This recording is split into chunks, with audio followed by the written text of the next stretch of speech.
平日里温文尔雅的我，情动之时却如饿狼般炽热。宽大的手掌紧扣在白宁冰的腰间，不让眼前人后退分毫。正当白宁冰即将被我送上云端之际，电话铃声响起，暧昧的氛围瞬间被打断。白宁冰满眼不耐，看着来电显示，迟疑片刻后接通。白宁冰，你是吃错药了吗？声音之大，让我下意识瞥了一眼备注，是白宁冰的弟弟白舟。白宁冰皱眉打断，到底什么事啊？白舟喘着粗气，似乎在努力压抑着什么。3天后你就要跟季伯达结婚了，你却先跟伊藤诚领了证，失心疯了吗？因为我耳朵失聪，白宁冰没有刻意调整听筒音量。当我反应过来白舟在说什么时，震惊不可置信，浑身血液直冲头顶，呆滞的看着白宁冰。我早年因为白宁冰被误伤导致耳朵失聪，但经过长期治疗已经恢复。再过几天我们就要举办婚礼，我本想在那时给白宁冰一个惊喜，可是现在……白宁冰没有注意到我的神色，不耐烦的打断：“这是我的事，跟你没关系。”白舟不可置信的接着说：“你是忘记当年伊藤诚生病怕死，求你试药，结果让你落下一辈子后遗症的事了？还是忘了在你公司危机时他头也不回的出国，他害你害的还不够惨吗？”够了！白宁冰厉声打断：“当年的事，他一定是有苦衷的。现在他好不容易回来，我不会放手。要是不放出领证的消息给阿成家那边，他身份那么尴尬，还不被他家活吞了？伊藤诚你是安排好了，那季伯达呢？当年你从差点破产清算到现在的地位，可都是他在帮你。就连他耳朵失聪也是因为你。他那么爱你，你就忍心这么对他？”白宁冰心口骤然一紧，喉咙发涩：“行了，我会安排好一切。结婚证我会弄个假的给他，也算是给他个交代，更不会亏待他。这件事你不许说出去，否则别怪我对付自己的亲弟弟。”白舟哑口无言，白宁冰直接挂断电话，顺势将手机丢到桌上。兴致全无的白宁冰疲惫地推开我，看着穿衣服的女人，我压着颤抖，尝试张口想喊住白宁冰。白宁冰却低头看了一眼手机后给我打手语，眉宇间瞬间带了几分急色：“你在这乖乖待着等我回来，合同出了问题，我要赶快去处理。”我不再开口，点了点头。我看着女人的背影，毫无留恋地出了门。屋内刚刚燃起的温暖瞬间消散，只剩下彻骨的孤寂。想起刚刚听到看到的一切，撕裂般的痛楚蔓延上我的心头。哪是什么公司的合同，我看得清楚，那是备注。阿成发来的消息，让白宁冰过去帮他解围。空旷的房间里，只听得到自己的呼吸声。我将手臂盖在湿润的眼眶上，陷入了回忆。在白宁冰是学校风云人物的时候，我还只是一个普通学生。我被班上的小混混勒索，发过狠，却招来更加凶厉的报复，甚至威胁对我父亲动手。我没办法，只能妥协。可父亲收入减少后，我就再没钱给混混。被拎着领子摔在墙上，开水对着脸泼的时候，我以为只能这样了。是白宁冰来替我解了围，并威胁那些人不准再欺负我。那样眉眼如画、清冷金贵的女子，自此我对她一见钟情。可同时，我也听说过白宁冰的青梅竹马伊藤诚，也知道白宁冰极爱他，爱到当年伊藤诚生病，白宁冰就因为伊藤诚的一句哀求，是要到留下终身的后遗症。后来白宁冰身子垮了，对手趁虚而入，接着白宁冰的公司就因为资金周转不灵，险些破产。消息传出来没多久，伊藤诚就立马出了国，再无丝毫音信。白宁冰从小被送去贵族寄宿学校，家里感情淡薄，一时间竟然没有人去帮白宁冰。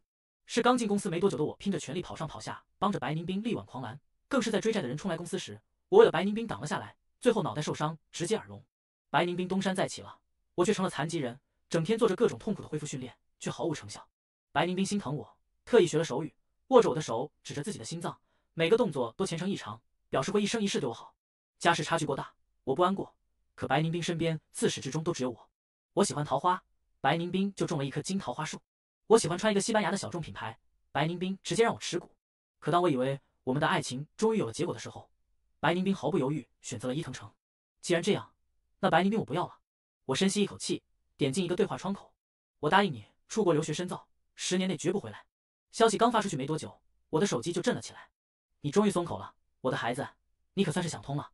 白宁冰不适合你，要我说，你耳朵好的第一时间就该走。我听到白宁冰的名字，就想起刚刚听到的话，饶是决定放下，心间还是猛地一颤，情绪翻涌。我握着手机的手收紧。那妈，你抓紧替我办出国留学手续吧。当时我母亲离婚后就出去做生意，忙得无暇顾及我。后来生意做成，想修复关系，送我出国时，我身边已经有了白宁冰。当时我妈已经打点好一切，甚至在国外给我置了房产。可我为了白宁冰，还是决定留下。再后来我耳聋，这些事就没再提起。知道儿子耳朵好了，还答应出国，基因高兴的喜出望外。好，最多10天，一切都会安排妥当。我挂了电话，长长的呼出一口气。白宁冰当时为了扭转公司败势，拿到大量现金流，签的合同答应在一定年限里不能和外国合作，甚至在这期间他连出国都不能。所以我很放心，一旦离开，和白宁冰的所有一切都尽数归零。白宁斌再也不可能找到我。打定主意后，我决定收拾东西，都要走了，屋里自己的痕迹自然要清空。手机震动，准备收拾东西的我划开手机，是一条朋友圈，有2张图。第一张照片上，白宁斌红着脸靠在一个男人的胸膛上，伊藤诚挑衅一般的看向镜头，紧紧扣着的2只手攥着的是2本红色的证件。女人身上的是一件鱼尾裙，我认识，那是昨天我亲手熨的。允许拍照秀恩爱，还是毫无避讳的正面拍摄，看样子白宁斌真的很给伊藤诚面子。面子到我和白宁斌相处这么久，极其厌恶拍照的白宁斌连入镜都极其不情愿，却愿意跟伊藤诚拍这样的照片。我心里清楚，既然白宁斌想要2头兼顾，就绝对不会让伊藤诚发出来，可他还是发了。另一张图是一碗面，背景是白宁斌穿着围裙站在灶台前。看到第2张，我笑了。当年伊藤诚生病，白宁斌因为替他试药差点丧命，救回来的后遗症是会毫无预兆的浑身无力站不住。我妻子去求隐居的大拿出手相救，最后是在雪里跪了2个小时才求得出手。后来公司逐渐有了起色，白宁斌身子也康复，而我却彻底垮了，身子也留了病根。即便是这样，我也心疼白宁斌，所以从来不让他下厨。而现在，我捧在手心里的人在捧着别人。我一个人吹了蜡烛，将自己常用的东西都收了起来，而那些和白宁斌一起的东西全部找出来丢了。一起买的情侣戒指，定制的情侣衣服，一起挑选的玩偶，2个人外出游玩印出来的影集，还有我握着白宁斌的手一笔一笔画出来的画，上面还写着2个人名字的缩写，也都被我从镜框里取了出来，连带着一起丢弃。做完这些很晚，白宁斌才回来。看着独自在屋里画画的我，白宁斌脸上划过一丝歉意，打着手语告诉我：“抱歉，博达，公司太忙了。”我点了点头，没什么反应，继续手下的创作。我其实完全可以开口说话，告诉白宁斌自己的听力恢复了，但是我觉得没必要。我听不见后逐渐喜欢画画，性格也平和很多，所以白宁斌也没在意我过于平淡的反应。坐下来就靠在我怀里，满眼的温柔。不是说让你注意眼睛，怎么跟以前一样这么晚还在画画？我还没说话，手机屏幕突然亮起，12点整，后台日历提醒我已经度过了一个快乐的生日。白宁斌看到后面色骤然一僵，眼神干涩，有些不自然的询问：“今天是你的生日？”我倒是没什么反应，打着手语回应：“我知道你忙。”闻言，白宁斌紧绷着的弦松了下来，他亲了亲我的眉心：“咱们不是快办婚礼了，我正在筹备，应酬就多了。等忙完这一阵，我好好的补偿你。好久没参加咱们的同学会了吧？明天你和我一起去。”我仍是一副淡淡的样子，点了点头表示好。其实，但凡白宁斌认真看一看屋里的摆设，就能发现屋里发生了很大的变化，可他毫无察觉。说是同学会，其实大部分都是白宁斌的发小。你来了，冰冰。语气亲热，声音让人耳熟。我站在白宁斌旁边，看着一个穿着潮流的男人朝着这边走来。打完招呼，伊藤诚的目光就放在了我身上，打量了我2眼。伊藤诚笑着用手比划：“你好。”明明私底下伊藤诚百般挑衅，现在还要装出一副刚认识的样子。我满眼的冷淡。伊藤诚转头看向白宁斌：“男兵在那边，你去不方便，都是男人，就交给我吧。”白宁斌点了点头，递给我一个好好玩的眼神。伊藤诚的做法完全有理有据，就算我不愿意，一时间也不好拒绝。我被伊藤诚揽着肩膀上了楼梯，用2个人才能听到的声音说道：“我找的人查到你的医生，给你下了康复诊断。我知道你的耳朵好了，你都好了，还瞒得这么严，不就是想继续装残疾，好让冰冰对你愧疚，然后你就可以正大光明的赖在他身边不离开？你想得到没？”声音到最后带了几分阴狠，我心头骤然一紧。你想做什么？刚问完就看到伊藤诚眼睁睁的从楼梯上滚了下去。我条件反射伸手去拉，声音巨大，所有人都朝着这边看去。白宁斌刚还在谈生意，一个转头就看到伊藤诚滚落楼梯，头狠狠地磕到扶手，手腕也被划伤，汩汩流血。而身后我站在原地，而我下意识伸出的手，远远看着倒像是始作俑者。阿成！白宁斌瞳孔震缩，拎着裙摆小跑过去，半跪在地上，心疼的将人扶了起来。看着伊藤诚满头鲜血，白宁斌手有些不自觉的抖。伊藤诚指着我说道：“我偶然得知博达的耳朵已经好了，就想问问他的恢复到什么程度。”可他一听到我知道他的秘密，就突然变脸，将我推了下来。推我前，他嘴里还念叨着：“如果让你知道他耳朵好了，就不会再要他。”还说我的出现动摇了他的地位。白宁斌闻言脸色一正，随即转头看向我，声音淡淡却透着寒冷：“是这样吗？”我看着眼前眼神深邃，从不在他面前摆上位者架子白宁斌，此刻却一副步步相逼的样子，而这一切都是为了伊藤诚。被做局污蔑和白宁斌疑问的态度让我心口窒息，我心如刀绞，摇了摇头：“不是我。”白宁斌抱着伊藤诚的手微微一顿，神色更是说不出的骇人和冷意：“你耳朵果然好了。”伊藤诚被送去了医院，我以为有嫌疑，也一起跟了过去。很快，伊藤诚就被推了出来：“我没事，不用担心。我知道博达是因为耳朵聋了太久，心里有阴影，我不怪你这次。”伊藤诚挣扎着要坐起来去牵我的手，手腕刚包扎好的伤口又有崩裂的趋势。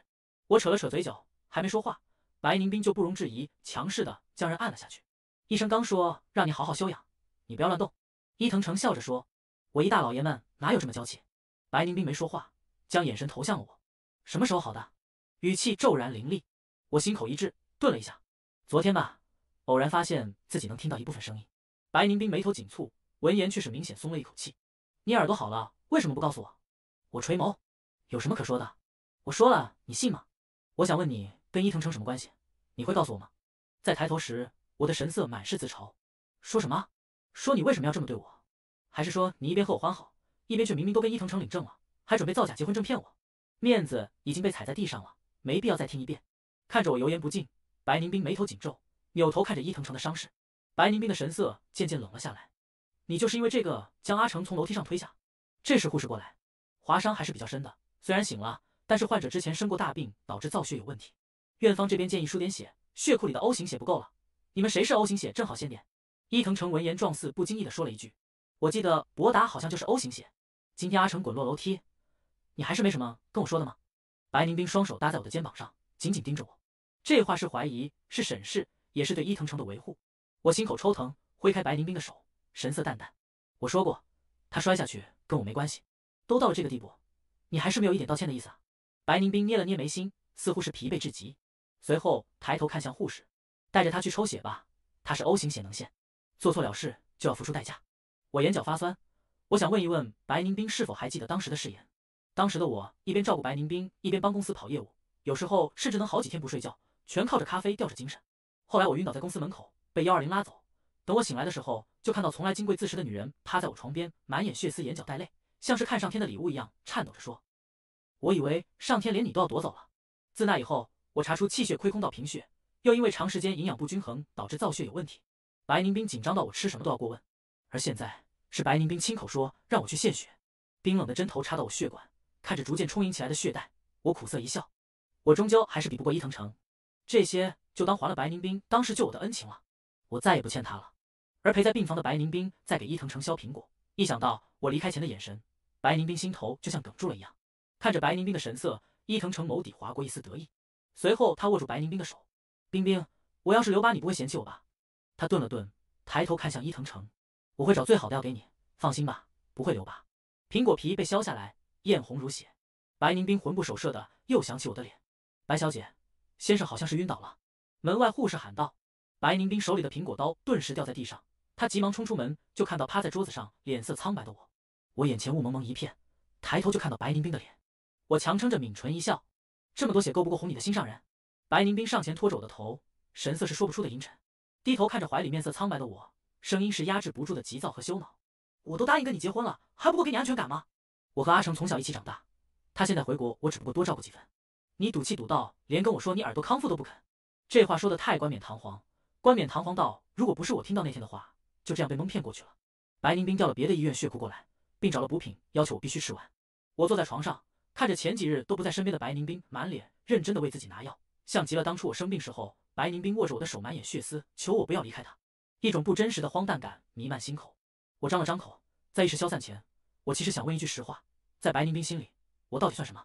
话还没说出口，我和白宁斌的手机就同时闪动。白宁斌拿起衣服，急急忙忙的出了门。你好好休息，我先去处理点事。白宁斌走得匆忙，没有看到我的神情，也没有看到我手机上一闪而过的消息。请确认行程，5天后乘机出国留学。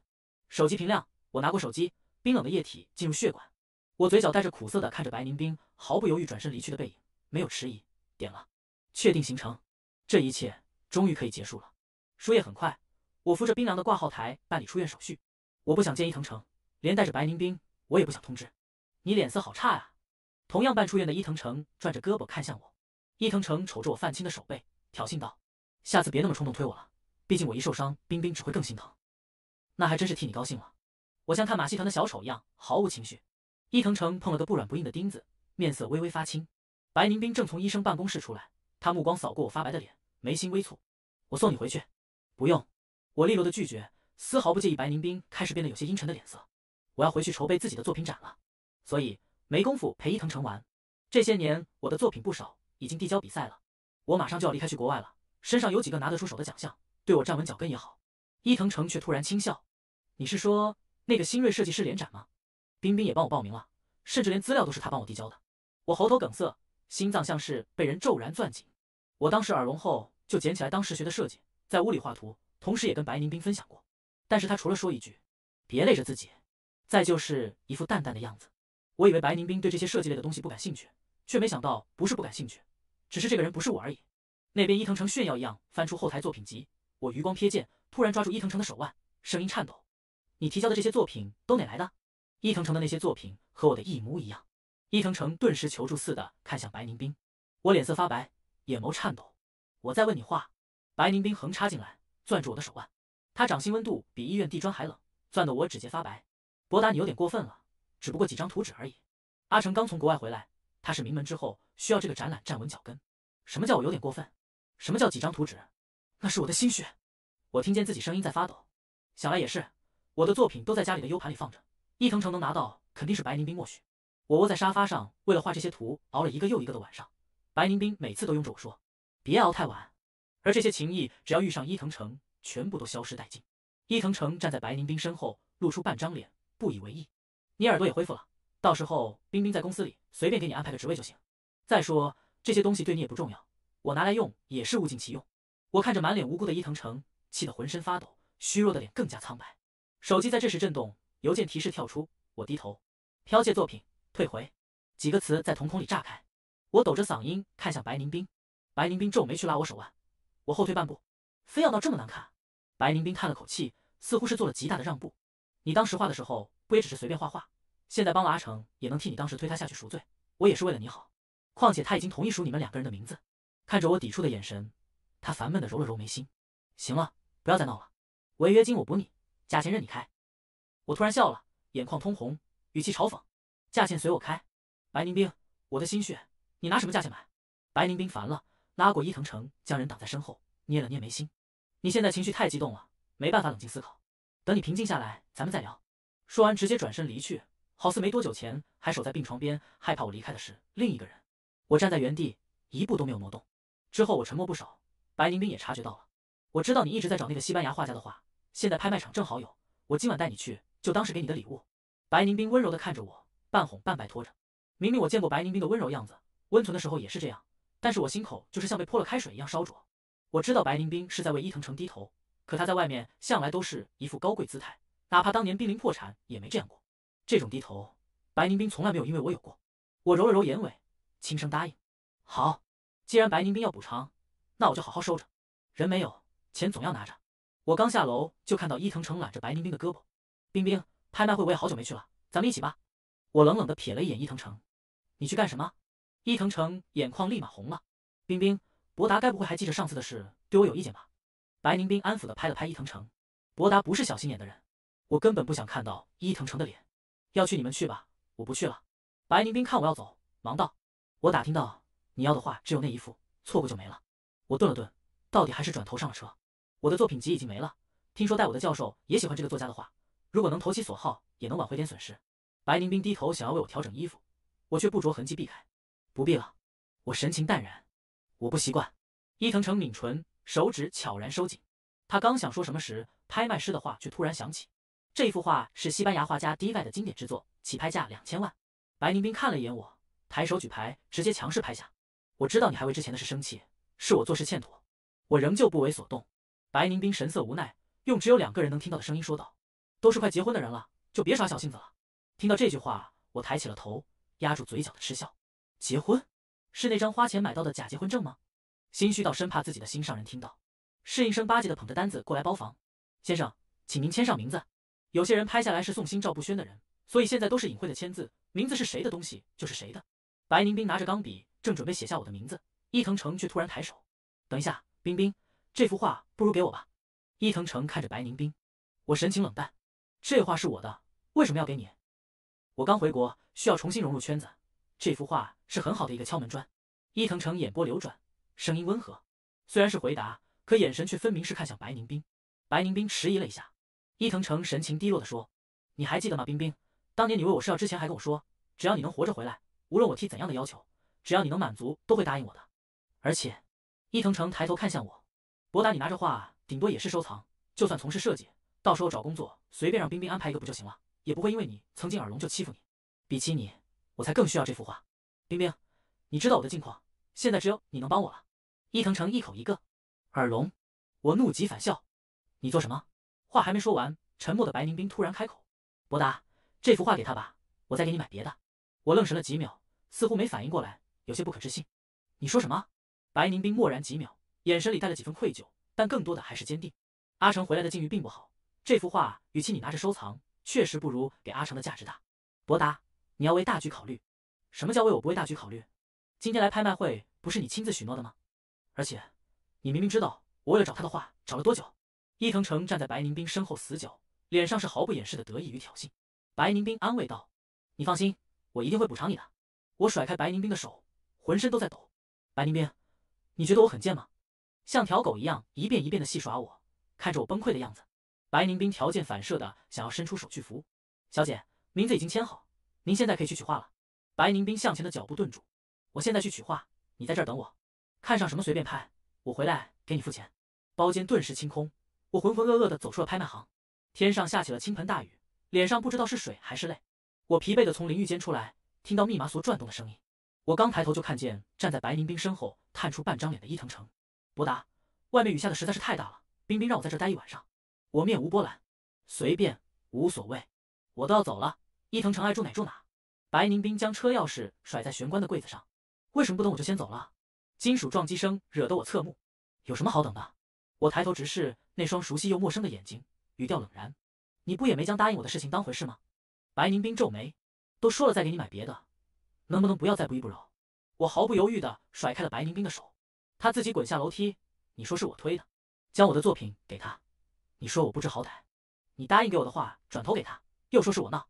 我笑了，到底是我闹，还是你白宁冰的心是偏的，从始至终都只站在他那边？白宁冰一瞬间哑然，伊藤诚心疼地望向白宁冰，指责道：季伯达，你过分了，你忘记你耳聋是谁照顾你的？就凭你的身份，要不是冰冰，连拍卖行门你都进不去。他为了你付出多少，你怎么能这么说他？说着也不知道是没站稳还是如何，伊藤诚的手向后撑了一把，我和父亲的合照在地上轰然碎裂。伊藤诚退开，还在上面踩了一脚。呀！伊藤诚看向我，我不是故意的，说是道歉，眼里全是挑衅。我蹲下身子，看着上面父亲脸上的脚印。我不想将这么重要的照片那么早的塞进不见天日的行李箱，可没想到我的家庭不是什么秘密，所以伊藤诚知道这张照片意味着什么。他就是故意的。怒火在胸腔燃烧，我浑身颤抖，举起拳头狠狠地打过去。咚！清脆声响在寂静的客厅炸开。白宁冰扶住捂着头有些站不稳的伊藤诚。白宁冰喝道：你在做什么？伊藤诚面目顿时阴冷，他扯过我，将我狠狠地推了出去。我踉跄着撞上酒柜，整个人向后栽倒，后脑勺正磕在桌角。这一切都在白宁冰视野盲区，隔着半张柜子，他只看到我打了伊藤诚之后突然滑倒。伊藤诚拉住想要看情况的白宁冰，冰冰，我的头好疼。我疼得头痛欲裂，浑浑噩噩看着白宁冰过来，可女人的身影擦着我指尖掠过，将伊藤诚稳稳扶住。季伯达，你过了。白宁冰神情肃然，声音冷得像冰，是我太爱你了，让你不知道轻重，你自己待着，好好反省吧。他扶着伊藤诚往门外走，没有再看我一眼。温热的血顺着脖颈流下，我颤抖着拨打了120。深夜急诊室的白炽灯刺得人睁不开眼，我摸着头上的纱布，隐隐约约还有酒精灼烧的疼痛。我点开朋友圈，伊藤诚发了照片，配文是：冰冰心疼我心疼的一夜没睡。照片里白宁冰垂眸为伊藤诚敷药的侧脸和当年在病房给我包橘子的模样渐渐重叠。我笑了，我释怀了，不是我的东西，再怎么强留也没有用。我在医院躺了3天，这3天里伊藤诚的朋友圈不断，而我一条消息都没收到过。我平静的给每条都点了赞。3天后我出院，也到了离开的最后一天。我将手机里伊藤诚发来的所有挑衅彩信打印成册，又网购了2本假结婚证，一起放在白宁冰书房最显眼的位置。别人不懂，但我知道白宁冰一定懂。我刚踏入机场，白宁冰的消息弹出来：给阿成道歉，我会考虑给你一个台阶下。台阶？我不需要。从不让白宁冰划掉地上的我再没有回复，直接一键拉黑，将手机卡拔出扔进了垃圾桶。登机广播响起，飞机舱门关闭前最后1秒，我看着远方，心里只有一个念头：白宁冰，你我再也不见。白宁冰反复划开手机屏幕，但是微信置顶对话框依旧没有任何回复。从昨天到现在，界面里只有他发出的消息，这很不对劲。白宁冰心口蔓延出一丝淡淡的不安。无论是什么时候，我从来都是秒回他消息，这还是第一次我连回都没有回。白宁冰犹豫着点开了我的手机号，还没拨出去就收到了电话。冰冰，伊藤诚声音清透：“今晚你能不能过来陪我？”白宁冰闻言有些紧张：“现在吗？如果你很忙也没关系的。”伊藤诚说着，突然剧烈咳嗽起来。当时摔伤还没好全，我只是有点不舒服。我现在过去，你乖乖听话，不要着凉了。白宁冰没有再犹豫，直接发动了车子。一推开门，白宁冰就被揽了个满怀。抬头，白宁冰这才看到眼前的人穿着清凉，伊藤诚没穿上衣，露出人鱼线和腹肌。伊藤诚一把将人抱起：“冰冰，我等了你好久，你终于来了。”白宁冰被撩得面色微红，手掌不自觉地收紧：“我这不是来了。”伊藤诚低头遮住嘴角的笑，他从地下场所弄了点药。白宁冰虽然常来看他，但是从未在这儿过过夜。等今晚一过，男女朋友的身份直接坐实。他倒要看看季伯达那个跳梁小丑拿什么给他斗。身后的香薰蜡烛的香气缭绕，伊藤诚一把将人抱了起来，放在床上，栖身而上。白宁冰胸口风光露出大半，揽住伊藤诚的手却猛地一顿。伊藤诚顺着白宁冰的目光看过去，神色骤然僵住。电脑上是伊藤诚拿我的作品，当时我失声，每天的事除了做康复训练，就是等着白宁冰回来。听不到也就失去了社交，只能坐在沙发上涂涂画画。白宁冰喜欢在身后抱着我，一边贴着我的身子，一边看着我忙碌。而我不喜欢署名，只是习惯在每张画下面画一朵花，以此来代替名字。他看得多，所以记住了那朵花。现在那朵花正对着两个人，刹那间，白宁冰好像看到了我那张总是平静含笑看着他的脸，沸腾的血液顿时平静，白宁冰的心口顿时像针扎一样。别看了，电脑有什么好看的？伊藤诚出声喊道，他手放在白宁冰的肩膀上，想将人拉过来。白宁冰却突然起来，松开的衣领重新被系好。看着白宁冰起身，伊藤诚急忙拉住白宁冰：“冰冰，已经这么晚了，你现在要去哪？”白宁冰不为所动：“我现在有点事要回去。”他现在心里只有一个念头，他要见季伯达，立刻，马上。伊藤诚心里怨恨我到了极点，却故作轻松地说：“我是有些不舒服，但是一个人也可以。冰冰，你要是很忙，就先忙你的吧。”这招他百试不爽。以前这个时候，白宁冰都会立马坐下来安慰他，而白宁冰此刻却像是松了一口气一样。“我明天找个时间带你去医院，想买什么就刷我的卡。”伊藤诚面色僵住，他不死心的去拉白宁冰，白宁冰却像着急什么事一样：“听话，有什么明天再说。”说完不再理会伊藤诚的反应，拿起钥匙起身离开。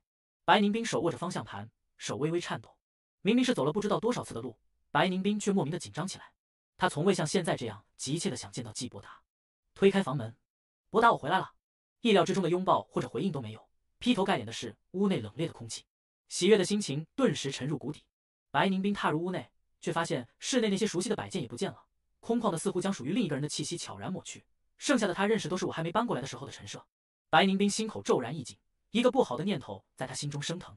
他大步的走进屋里，从我的卧室开始找。“伯达，你别躲着我好不好？咱们马上都要领证了，不要开这种玩笑了。”声音难掩颤抖。可是每间屋子都一样，根本没有人回应他。以前也不是没有过拌嘴或者吵架，但是这次白宁冰明显感觉到不一样了。没有回复的微信，空荡荡的屋子，无一不在告诉白宁冰一个信号：“我走了。”白宁冰急得都快疯了，那个不可能的念头却越来越清晰。白宁冰给我发微信，却发现发出去是红色感叹号，脑海里的弦崩了。白宁冰心如擂鼓，转头就走。他要去找人，转身太快，以至于他没看到玄关下面放的一摞东西。门口保姆正打扫卫生，白宁冰急得不行，连忙询问：“你知道伯达去哪了吗？他为什么不在家？屋里的东西为什么都不见了？”保姆摇了摇头说：“不知道。”看着白宁冰着急的神色，保姆握着扫把犹豫片刻说道：“小姐，说句不该说的，您对季先生可没有之前好了。之前您从来不会舍得季先生一个人待在家里，现在您常常很晚才回来。之前也不会任由季先生一个人住在医院，现在却让先生一个人住院，又一个人回来。您和季先生当时明明那么恩爱，当时您生病不治在家，别人都是树倒猢狲散，连上门都不肯，是季先生一直衣不解带的照顾您。我还记得当时那个名医说，那要是新药可能有后遗症，季先生害怕您出事，就先自己喝了，再喂给您。哎，说是劳累才导致的贫血，其实我们这些人都知道是因为那些药喝出来的。季先生是个好丈夫。”白宁冰瞳孔颤抖起来，他猛地拉住保姆的手腕：“你说什么？为什么这些我都不知道？”保姆吓了一跳，但还是接着说：“当时这些别墅的人都知道，您后来康复的药剂也都是季先生亲自。”后面保姆在说什么，白宁冰已经听不清了，巨大的惶恐和愧疚笼罩在他的心头。白宁冰手抖的电话都拿不稳了，点了好几次才点到了通讯界面。一键拨打，看着我的号码，白宁冰这个卧病在床都不信鬼神的人，却破天荒的头一次祈祷起来：“接啊，拨打，一定要接！您拨打的电话无应答，您拨打的电话无应答。”白宁冰连拨几次，耳边只有冰冷的提示音，根本打不通。急迫的心情堵在胸腔，白宁冰即便是再不想相信，现在也不得不信了。我已经走了，没有丝毫消息，就这样走了。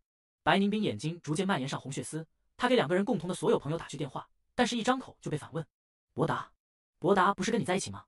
博达没有跟我联系，你是不是辜负博达了？接连几个电话都对季博达的去向一无所知。白宁斌崩溃地抱着头，红着眼睛喃喃自语：博达，你到底去哪了？助理火急火燎地赶来：白总，账户多了一笔退款。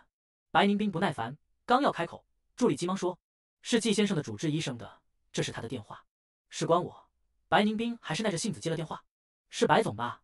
是这样的，季先生上个月就治好了耳朵，还专门跟我说要在领证的时候给你个惊喜，让我不要透露。但是贵公司却还是将康复费用打了过来，现在已经退回去了。祝您和季先生新婚快乐。白宁斌猛然听到了一个重要信息，追问道：你说什么？什么上个月治好了耳朵？季先生上个月23号就完全康复了，您不知道吗？上个月23号，那不是跟季伯达一起他接电话的前一天吗？那么他其实一早就知道了突然要给伊藤诚名分的事。白宁斌像是被人兜头泼了一盆水一样。那他之后对伊藤诚的种种照顾，其实季伯达从来都心知肚明。那么爱他的人该有多伤心啊！白宁斌情绪波动太大，走路都有些晃。他要去找伯达，他要告诉他不是那样，是他没做好，伤了他的心。怪他也好，骂他也好，但是他绝对不允许季伯达离开他。伊藤诚却突然出现，他拉住白宁斌：你要去哪？白宁斌默了片刻：我要去找伯达，他不见了，我要找他。伊藤诚听后手腕攥紧，他抱住白宁斌：他走了就走了，咱们现在终于能光明正大的在一起了。白宁斌任由伊藤诚抱着，沉默着没有应声。其实他应该高兴的，但是不知道为什么，白宁斌满脑子都是季伯达的音容笑貌，哭的、笑的，欢喜地喊冰冰的样子。抱着白宁斌的伊藤诚察觉到白宁斌不为所动，眸底划过一丝狠戾，他猛地松开白宁斌，拿过桌子上削水果的刀横在自己的脖子上，决绝地看着白宁斌：当年因为种种原因错过，现在好不容易上天将你又还给我了，我这一辈子就只认准了你，你如果不要我，我还不如死了算了。白宁斌紧张地喊道：你疯了？伤到了自己怎么办？伊藤诚丝毫不让：没有你，我活着也没什么意思。刀身向下，眼看着马上见血，白宁斌不忍伊藤诚受伤，到底还是松了口。好了，我答应你。当啷一声，伊藤诚高兴地抱起了白宁斌：冰冰，我就知道你对我的心。白宁斌安抚地拍了拍伊藤诚的后背，心头却隐隐有些不安。从刚刚开始就有一个念头在对他自己说：白宁斌，希望你自己不要后悔，遇见你真好。伊藤诚牵着白宁斌的手，含情脉脉。原本伊藤诚因为身份尴尬即将被本家驱逐，但是因为白宁斌的介入才不得不作罢。等于说现在不用明说就知道伊藤诚被打上了白宁斌的印记。一会参加完例会，一起去逛逛。伊藤诚笑着点头，他人生中做的最对的一件事就是撵走了季伯达，重新和白宁斌在一起。喜欢就好。白宁斌情绪波动不大，他现在总是时不时地想起季伯达。面对苦苦追寻失而复得的曾经的爱人，白宁斌心情并没有想象中的高兴。助理坐在后座，一眼难尽地看着伊藤诚。自从伯达哥走了之后，他对这个人怎么都喜欢不起来。那天伊藤诚威胁自杀之后，2个人虽然没有公开关系，圈子里却都心照不宣地默认2人是一对。白宁斌甚至直接将伊藤诚带到公司去参加高层会议，美名其曰跟一家合作，但是谁不知道是白宁斌借机给伊藤诚撑腰呢？逛完街，白宁斌带着伊藤诚回到公司，2人牵着手，一路上都是艳羡的眼神和巴结的讨好。伊藤诚戴着墨镜，遮住了墨镜下的得意。他再次点进我联系界面。现在我这样光鲜亮丽的生活，应该是你几辈子都够不上的吧？像你这种破鞋家庭，早死的爸，不负责任的妈，生下你这个阴沟里的老鼠一样的儿子，给我提鞋都不配，还想跟我抢女人，真是白日做梦。唇角恶毒的笑意逐渐扩大，可刚发出去就变成了红色感叹号，笑容僵硬在脸上。伊藤诚没想到，一向逆来顺受、对他消息全盘接受的我，竟然敢拉黑他。伊藤诚的异常引起了白宁斌的注意，他低头询问：怎么了？不经意的一瞥，白宁斌看到了一个熟悉的名字：季伯达。阴沟里的老鼠，早死的爸，破鞋家庭，抢女人，这些字眼在白宁斌脑海炸开。他一把拿过伊藤诚的手机，指着屏幕，声音都在颤抖：你一直在给伯达发这种东西吗？伊藤诚没想到白宁斌会伸手，面对白宁斌的质问，他理直气壮：我只是气不过他得到你那么长时间。白宁斌一个字都听不进去，这些恶毒的字眼在他脑袋里一遍遍闪回。他在想，季伯达的不辞而别是不是因为伊藤诚经常发这些东西辱骂他，而他对伊藤诚的关照让季伯达默认了是他认可的。看着白宁斌越来越冷的脸，伊藤诚有些慌。我知道这样不好，但是我就是不舒服。只有这次，冰冰，你原谅我，就这一次，我只是骂一骂出一口气而已。慌乱后，伊藤诚马上就镇定下来了。季伯达走了，而所有聊天记录都删了，白宁斌没有证据，而且还没发出去。白宁斌一向心软，不会怎么样的。保姆这个时候却敲门：“白总，季先生留下的东西，上次走得急还没给你，要不要现在给你？”伊藤诚看到保姆递过来的东西，脸色顿时煞白。那是2本红色的假结婚证和一摞从伊藤诚手机发出来所有辱骂挑衅的短信。白宁冰颤抖着看完的，他这才发觉，原来从伊藤诚回国开始，对季伯达的辱骂和挑衅就从未停止。白宁冰痛苦地闭了闭眼睛。伊藤诚看到白宁冰神色，忙道：“我做这一切都只是太爱你了，明明最爱你的是我，凭什么却是他待在你身边？”他深吸一口气，现在被他看到的是这样，那没看到的呢？被辱骂，被书写，满心高兴，耳朵恢复要给他一个惊喜，却听到那样的事。那些个日日夜夜，伯达，你一定很痛苦吧？白宁冰现在一想到伯达，心口就疼得发紧。他没有给季伯达一个好解释，现在这副场景都是他造成的。他是该怨伊藤诚，但更多的该怨他自己。是他对不起伯达，所以他更要补偿。你不能再住在这儿了，搬回我给你买的别墅。这里是伯达的地方，他以后回来知道你住过会不高兴的。白宁冰毫不犹豫地下了逐客令。伊藤诚不可置信地看着白宁冰：“冰冰，你在赶我走？”白宁冰神色冷淡：“我只是让你换个地方住。”为什么？伊藤诚厉声，他不能理解白宁冰竟然为了季伯达这么个无足轻重的人撵他走。因为我要去找伯达，是我对不起他，我要补偿他。伊藤诚气急：“他已经走了。”走了？他不会回来了。白宁冰毫不犹豫打断：“他一定会。”伊藤诚拖拖拉拉不肯走，甚至撞到了我之前买的画。白宁冰神色冰冷起来，挥手让佣人上前。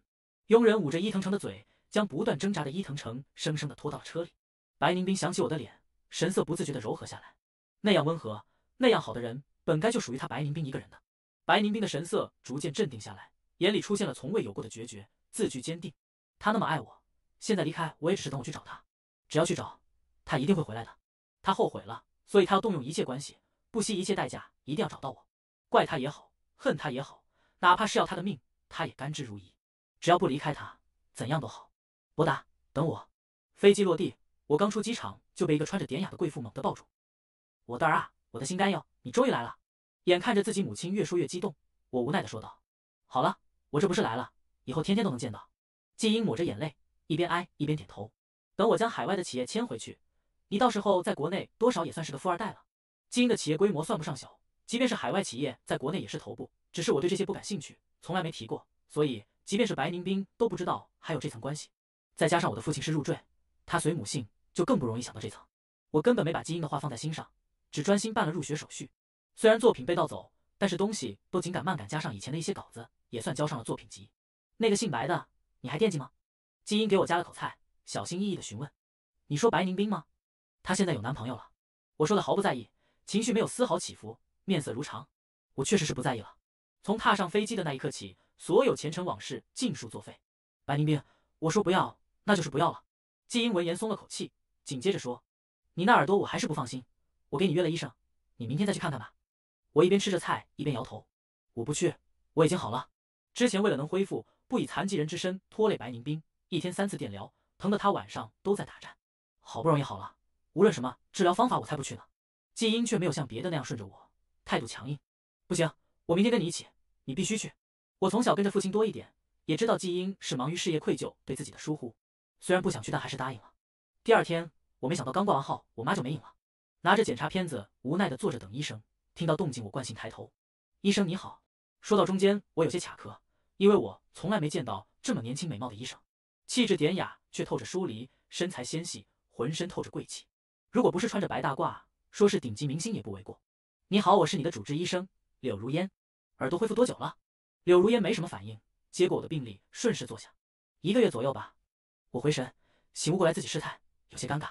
尴尬的我自然也没看到当柳如烟看到那一句因头部受重击耳聋时候眼底一闪而过的煞气。“恢复的挺好。”柳如烟示意我坐过来。“我现在看看你的鼓膜和耳道。”我偏过头，柳如烟站了起来，一个手托着我的头，一个手拿着手电筒。异性的接触让我吓了一跳，似乎看出来我在想什么。柳如烟无奈一笑：“我要伸东西进去，一个手托着，防止你乱动干扰检查。”知道自己误会了，我没再说话。温柔的呼吸声喷涂在我的眼角，与白宁冰身上的檀香香水不一样，它是好闻的花香。片刻后，柳如烟松开了手：“恢复的还可以，但是保险起见，还是要做一部分巩固治疗。”我脸上全是柳如烟的气息，只想赶紧分开，闻言手忙脚乱地拿出手机：“那我加你微信吧，之后联系。”柳如烟浅笑着看着我，声音如雪松一样浅淡，却让我心跳猛地漏了半拍。看来作为你的相亲对象，我现在是已经合格了。加完微信我才知道，眼前的人儿是妈妈给我介绍的相亲对象。虽然还是有些尴尬，但是相亲对象这层关系一出，我们从简单的患者和医生的关系变得有点像网络上被无奈乱点鸳鸯谱的小辈，无形中关系更近了一步。在得知两家父母还是好友的时候，我们就一起去吃了饭。你这么年轻就当了主治医生啊？我问道。之前是修的心理，后来转到了耳鼻喉科。柳如烟回答的淡然，却让我着实惊讶了一番。我好奇的接着问：好好的，为什么突然转了？而柳如烟却笑了笑。这个问题以后再回答你，我也不是寻根究底的人。好吧。看着眼前的人，有句话柳如烟没说出口，就像这个问题我不知道答案一样，他的心思我一样不知道。下午我要去学校，柳如烟别墅就在学校附近，就带着我过去。柳如烟在这儿生活的时间长，就顺理成章成了导游。在这里，我似乎又回到刚认识白宁冰的时候，没了精疲力尽，而是热烈的样子。而我也发现，柳如烟这个人明明高傲且冷淡，却仍旧愿意去接我的废话，接的不像其他人那么跳脱搞笑，而是一本正经的承诺。我不禁起了逗弄的心思。你说这湖里的鱼能抓吗？这鱼好肥，我想吃。能抓，想吃现在就给你抓。前面封锁的标本馆真的能进吗？我刚入学，会不会给我处分？不会，你想进就进，不会有人敢阻拦你。我吃辣的东西会影响耳朵吗？影响，我也想吃。不影响，就算有我也会治好的。一天下来，这样的对话数不胜数。我恍惚间发觉，我好久都没有这样轻松过了。跟白宁冰相处时，时刻记得身份落差的感觉不一样。柳如烟的感觉让我不自觉地放松做自己。不知不觉已经天黑了。好了，也跑了一天了，现在回去做康复训练。我不想回，但是一向温和的柳如烟在这件事的态度非常强硬。放心，不会疼的。柳如烟再三保证，我才松口。柳如烟的康复训练就是听柔和高质量的音乐，不会让我遭一点罪。看着柳如烟关门出去，我想，如果跟柳如烟这样相处下去也挺好。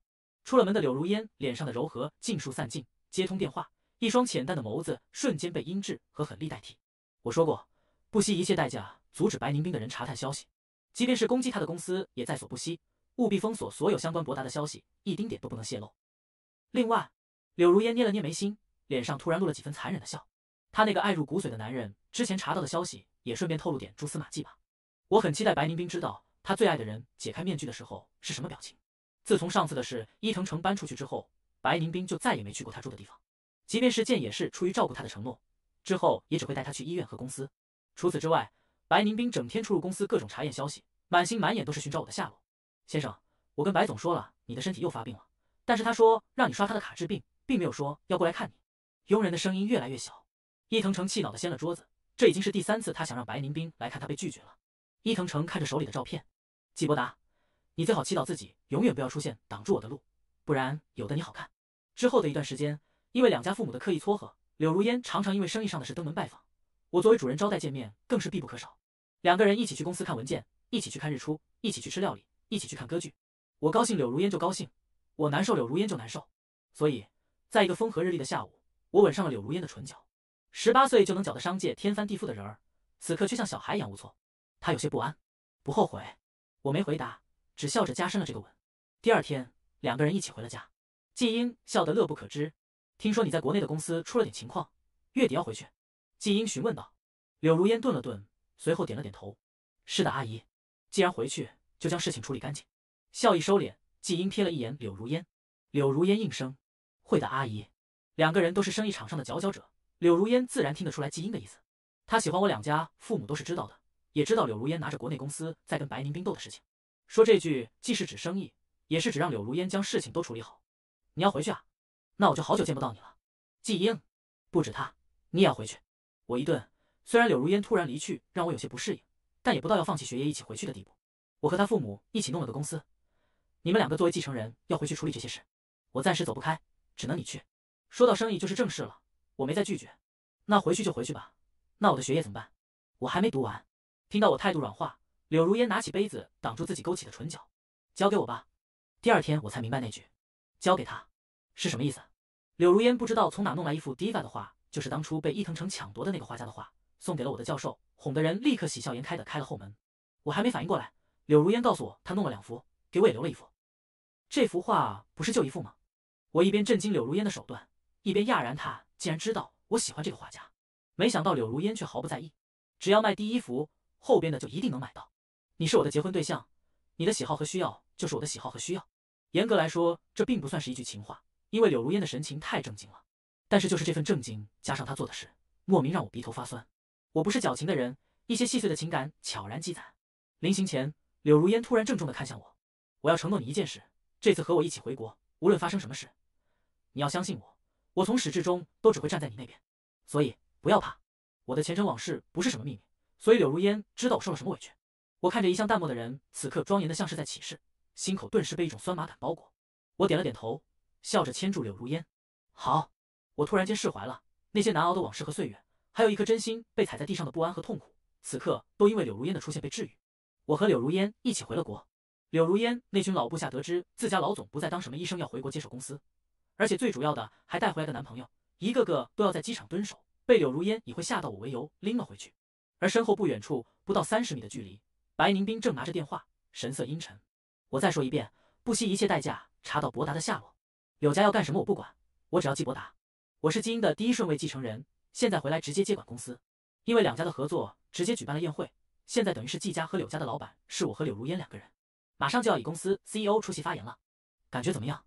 还好，我担心的倒不是这个，而是因为我知道，既然以公司的名义大开宴会，圈子就那么大，就一定会见到我不想见到的那2个人。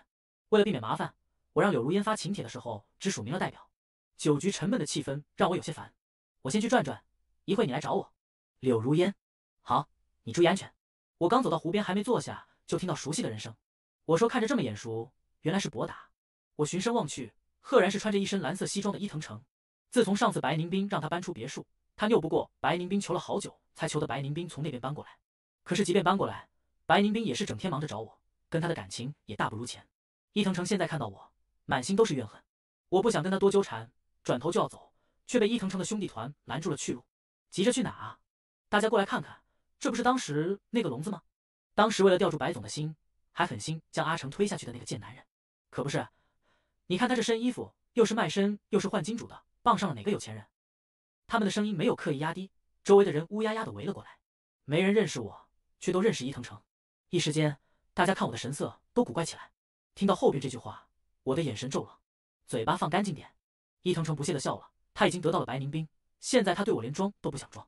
给你几分面子，你还装上了？你一个破落户家的儿子，连当时上班的公司都是靠冰冰施舍，要不是仗着耳聋，别说体面了，你连生存都成问题吧？我神色已经冷到了极点，我现在就让保安请你出去，宴会不欢迎你这种人。伊藤诚满眼的厌恶，你这个被包养的还装上了？他一个眼神，身后的人瞬间领会，直接推了我一把。我原本就站在湖边，被这一推，直接被推进了湖里。动静太大了，岸边的人立马救人。柳如烟听到动静赶来，就看到这目眦欲裂的一幕。我被救了上来，却因为泡水面色苍白的坐在一旁，浑身都是水。这是怎么了？眼神凌厉的扫视着所有人。伊藤诚知道柳如烟，柳家从来都是圈子里顶级的那一类人，地位比起白宁斌只高不低，所以一看到人来，伊藤诚就端着红酒说道：“这人不知道怎么混进来，之前就是个死气白赖求着被包的聋子，现在直接被扫地出门，一张脸就会装可怜，刘总可别被骗了。”柳如烟眯着眼看向伊藤诚，伊藤诚被那锋利的眼神看得一阵胆寒，不自觉地后退一步。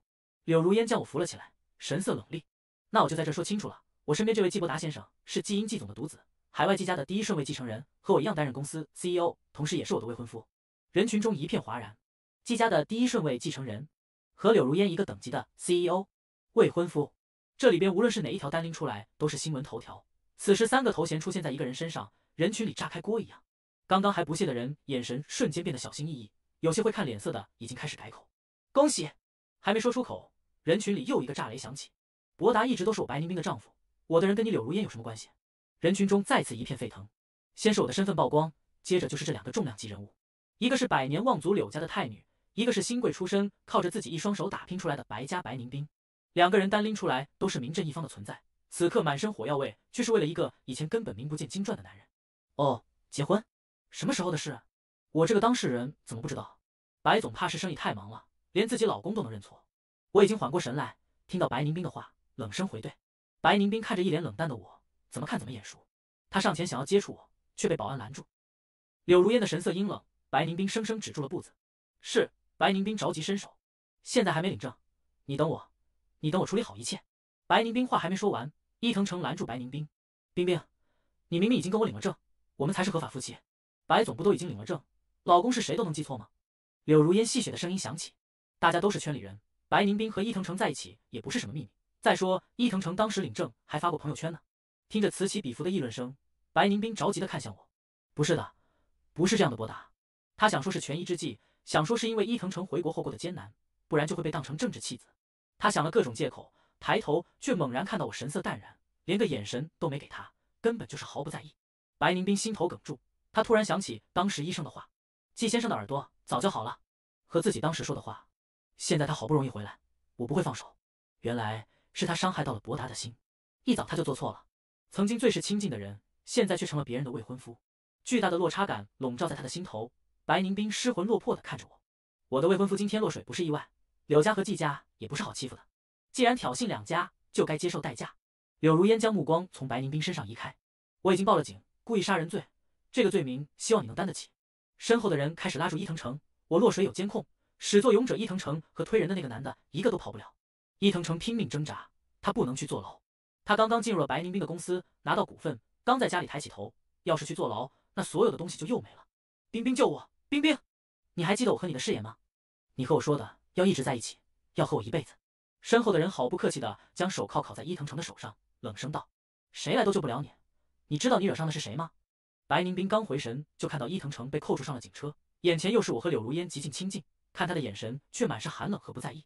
巨大的落差和刺激让一股血气涌上白宁斌的心头，他哇的一声吐出一大口血来。人群尖叫着散开，被抬上救护车的时候，白宁斌还在看着我的方向。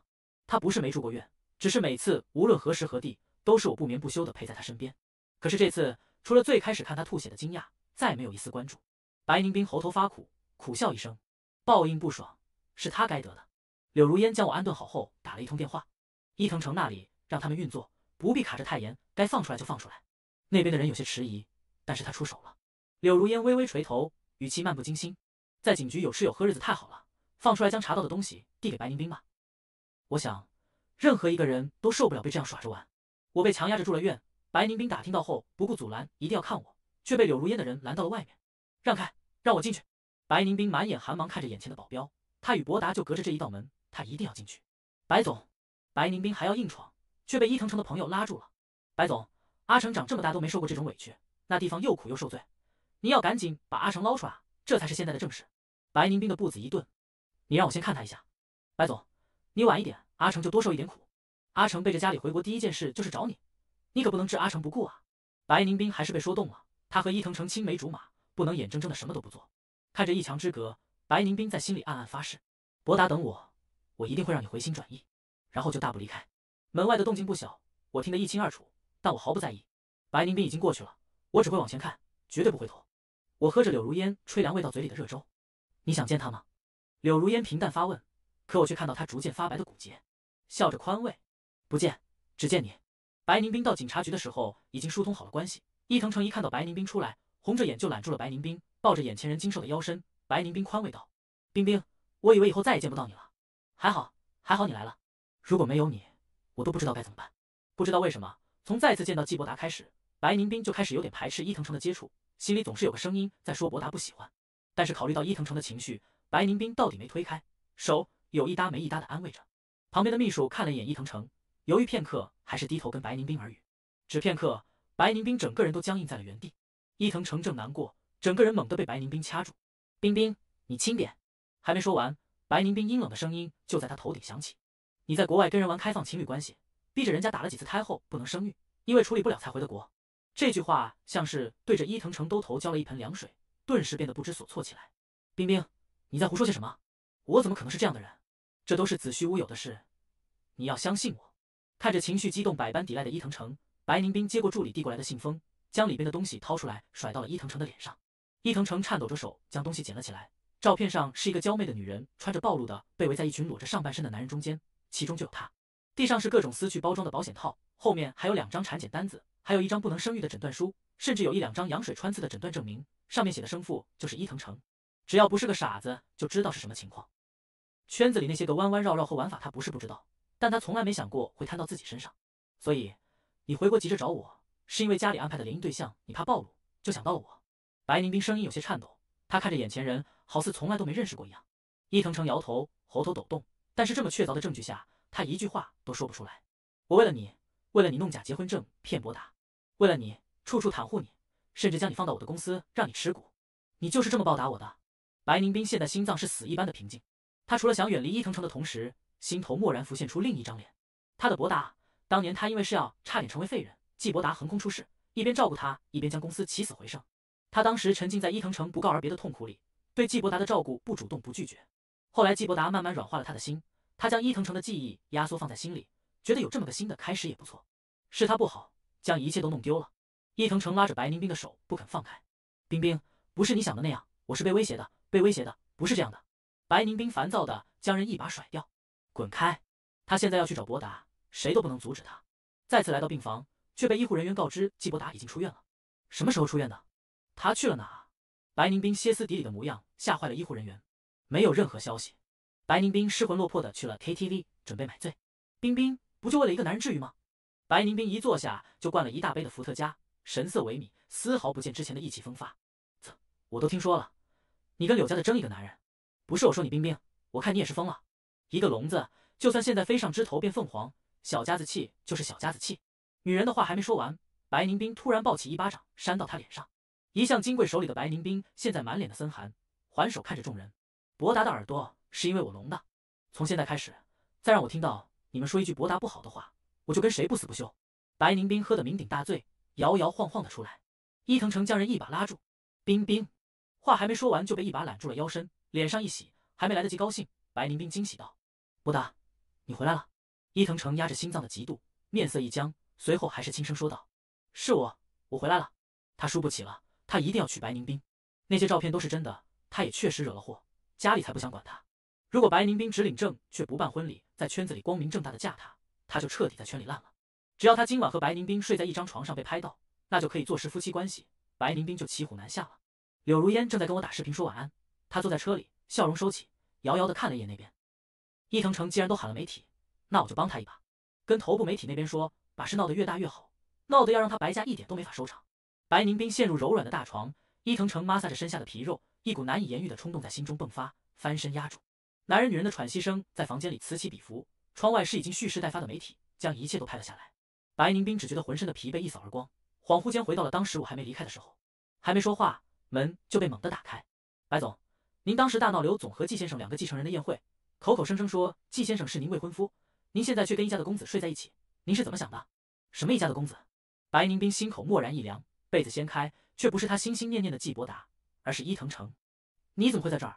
看到白宁斌厌恶的神色，伊藤诚只觉得刺眼。都是因为季伯达。身后的媒体却不给白宁斌反应的时间，闪光灯对着脸。白总，有人称您跟伊藤诚已经领了证，现在又发现在一张床上，这关系应该不简单吧？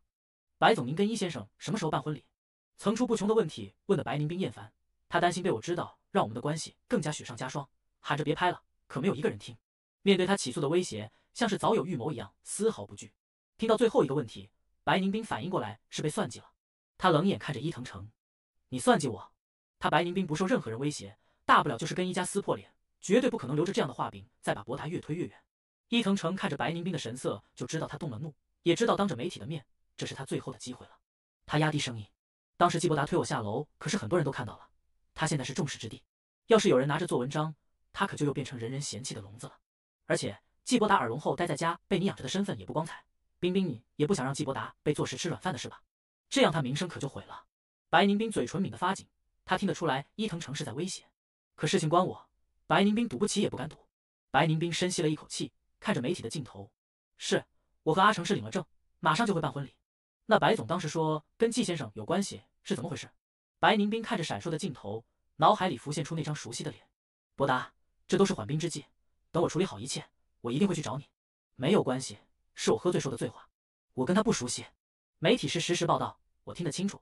柳如烟拿过遥控器将电视关上。大好日子看什么脏东西？我没说话，只笑着看着柳如烟。我当年也是在这公司当总监的，这些手段我不是不知道。我知道是柳如烟在后边推波助澜，甚至按照他的手段，都有可能是他一手促成的。但是我乐得开心。我听我妈说你很早就认识我了，那是什么时候？很早了。柳如烟靠在我怀里，她本来不打算回答，但是耐不住我一直问，无奈的还是讲了出来。当年我父母离异，跟着父亲讨生活，父亲是个没有主见的男人，总是被欺负，我就跟着被欺负。柳如烟当时被对家拐卖到当地的福利院，因为脾气孤傲，跟人处不好关系，就总是被克扣食物。当时年幼的我看柳如烟一个人饿着肚子蹲在门口，就每天将自己的食物分一半给柳如烟，直到柳如烟被找到带走。你就是当年那个小孩，变化这么大，我惊喜不已。柳如烟倒是满脸的平静。两个人的故事听起来俗套不已，但是当他调查后发现我是个很好的人，想要下手时，却查到了我和白宁冰在一起的事。他不甘心，却又无可奈何，但他知道白宁冰不是良人，所以从他查到白宁冰、白月光、伊藤城的蛛丝马迹都时候，就开始布局，促使伊藤城回国，一步步让白宁冰做出这些蠢决定，让我离开白宁冰。这些是他对我的执念，他柳如烟这一辈子非要得到我不可。既然我们这么有缘分，就早日成婚吧。我牵着柳如烟的手，笑意盈盈。我知道柳如烟的不安，而且我只要还在国内，只要还有业务，就一定会遇到白宁冰。我虽然不知道白宁冰为什么会一改之前的态度，对我莫名开始纠缠，但我不在意。与其当断不断，还不如早日成婚。白宁冰接到柳如烟和我的结婚请帖的时候，他正在别墅，看到上面刺目的红色，白宁冰疯了一样把手里的请柬狠狠甩在地上。博达怎么可能跟这么一个不明不白的人结婚？柳如烟算个什么东西？那天媒体之后，义父就立马上门，前面还有伊藤城的威胁，白宁冰骑虎难下，只能答应先布置婚礼。冰冰，你只要跟我结婚，我答应跟你好好过日子，以后满心满眼都只会有你一个人。季伯达已经跟别人订婚了，他以后跟你再没有关系了。伊藤城红着眼，歇斯底里地喊着。白宁冰充耳不闻，他看了一眼地址，拿起衣服就要走。你忘了你当时对我的情谊吗？那么危险的药，你为了我说是就是，我们这么多年还比不上一个季伯达吗？白宁冰厌烦地躲开，拿起车钥匙就走。他扭曲着脸拨通了手机的一个电话。我给你们钱，你们要用最恶心最恶毒的办法毁了他。白宁冰一到地方就看到我在酒店捧着柳如烟的脸吻，一股血气冲向脑门，那是只有他才能跟博达做的事。他站在门口，眼神森寒。你们在做什么？做夫妻间该做的事。柳如烟挑衅地看向白宁冰。白宁冰面色阴鸷，被我拦住。你是疯了吗？白宁冰，你马上就要跟伊藤城结婚了，还来纠缠我做什么？一看到我，白宁冰哑着嗓子，声音愧疚。博达，是我不好，是我不应该欺骗你，当时是我的错，只要你跟我回去，我立刻跟伊藤城划清界限，再不让你伤心。你能不能原谅我，让我弥补？说着，白宁冰要去抓我的手，我后退一步。白宁冰，我跟你再没有任何关系。白宁冰正在原地。你不会还以为伊藤城从头到尾都干干净净，而是博达当时做错了事吧？白宁冰满眼寒芒。你什么意思啊？柳如烟家人喊了出来，掏起手机调出了一段视频。画面上清晰的看到我和伊藤城并排站在楼梯上，伊藤城面目狰狞了一瞬，不知道说了什么，然后就滚下了楼梯。而我的手自始至终都没有动作。哦，对了，还有，我还查到当年你替他试药的时候，所有后遗症他都清楚，但是他怕你不愿意试，就瞒着没告诉你。连他回国投奔你也是另有原因，这些我相信你应该都知道了。柳如烟的声音一贯的冷冽和寡淡，可白宁冰的神色却像是晴天霹雳一样。如果伊藤城都是装的，那他当时逼着造血有问题的博达献血，在那么多人面前不相信他，还为了哄伊藤城将给他的话转手送出，这一切都一切，他都是帮凶啊！哦，对了，那天伊藤城摔到博达头上没打麻药缝针的时候，你正在陪着他花前月下。白宁冰，你从一开始让他因为你耳聋就对不起他，逼他献血，戏耍他，让他缝针，逼他出国。如果不是博达的母亲恰好有些能力，博达早就被你们活活逼死了。现在装深情想挽回，你配吗？柳如烟扇了白宁冰一巴掌，白宁冰嘴角鲜血淋漓，却没有还手。你打吧，我欠他的。柳如烟不屑嗤笑。你也配？白宁冰没有再进到婚礼现场里边，他站的位置很好，将我们宣誓接吻的画面尽收眼底。恍惚间，白宁冰想起当时季伯达穿着白衬衫，笑盈盈地问他什么时候可以嫁给我，他要开始准备聘礼。他喝得醉醺醺的，拿起可乐的易拉罐环套在我手上，明明就在几个月前，却恍若隔世。白总，你让我监视伊藤城，我今天听到他找人想要4G。助理吞吞吐吐，白宁冰的神色重新冰冷起来，说他想要找人4G绑架季先生。电话挂断的时候，一个念头在白宁冰心头悄然成型。他是父母联姻的产物，所以对真情格外珍惜。刚开始是因为圈里的小孩都孤立他，只有伊藤城愿意跟他玩，他以为那执念是真情，所以错将榆木当珍珠，弄丢了真正爱他的人。白宁冰后悔了，但是太晚了，他的博达不要他了。白宁冰看着远处幸福的笑容满面的我，也跟着笑了。他拨通伊藤城的电话：“你在哪？我去找你。”听到白宁冰的话，伊藤城又高兴又惊喜，只觉得白宁冰是回心转意了。我就在别墅，冰冰，我等你。白宁冰回来的很快，一回来就遣散了所有的佣人。伊藤城有些疑惑，这是怎么了？白宁冰淡然：“你不是想要结婚吗？这些闲杂人在这儿怎么办？”伊藤城惊喜地抱住白宁冰，白宁冰不动声色地将手里的药放到杯子里，递给了伊藤城。太过喜悦的他忽略了白宁冰有些奇怪的情绪。等到伊藤诚迷迷糊糊醒来的时候，屋外是成片的火光，他想动，却发现自己被固定在床上。白宁冰看着起火的房间，看着伊藤诚惊恐的眼神，开始安慰道：“你不要怕，我跟你一起走。”伊藤诚愣了一下，随即反应过来白宁冰是什么意思。他嘴里呜呜的喊着，奋力挣扎，却被牢固的绑在床上，纹丝不动。白宁冰看着手机里我的照片，满足的笑了。他恍惚间看到了当时刚跟他认识不久的儒雅真诚的季伯达，跟着他跑前跑后，后来亲了他。那个爽朗的男人一改大胆，眨巴着眼，有些不好意思，问他能不能跟他在一起。他记得当时的回答，他说好。他又想起当时年幼的自己，暗暗发誓，长大会珍惜每一个真心对他好的。他太蠢了，这么久的执念都只是一场笑话。错将满心算计的伊藤诚揣在怀里，却失去那个满心满眼都是他的人，还做了那么多伤害他的事。但是没关系，还来得及弥补。白宁冰吃了一大瓶的安眠药，安详地躺在了床上。他爱我爱他，却又恨我离开他。可是恨来恨去，爱来爱去，他能怪的只有他自己。意识消散前，他想起了当时我之前吟过的一句话：鸿蒙生两仪，恨是爱之极。婚礼举行到一半的时候，柳如烟就收到了白宁冰带着伊藤诚自焚的消息，封锁所有视频和消息，务必将这件事的热度撤下去。白宁冰做的所有一切都是他自己的选择。柳如烟算不上什么好人，甚至初出茅庐插手商业的时候，直接将几个小公司弄破产。他只想让我开开心心的，所以那些不重要的事、不重要的人根本不需要再出现。白家直接倒台，有柳家的插手，身后想分一杯羹的人也帮着撤热度。很快这件事就没什么水花，婚礼完满的结束，季家的公司也步入正轨。累了一天的我敲着酸疼的肩膀，突然有些好奇的询问柳如烟：“你跟白宁冰说了什么？他竟然能听话离开？”柳如烟按着我的脖子：“没什么，他也是有身份的人，纠缠下去也不好看。”我点了点头，没再问了。之后的行程，柳如烟和我一起将公司扶上正轨，让季家和国内外的公司很好的联合。一切敲定完之后的我也要回去读书了。临行前，我最后看了一眼熟悉的机场，旁边有人在读热评：“鸿蒙生两仪。”我转头哼着歌在心里接出来下一句：“鸿蒙生两仪，恨是爱之极。”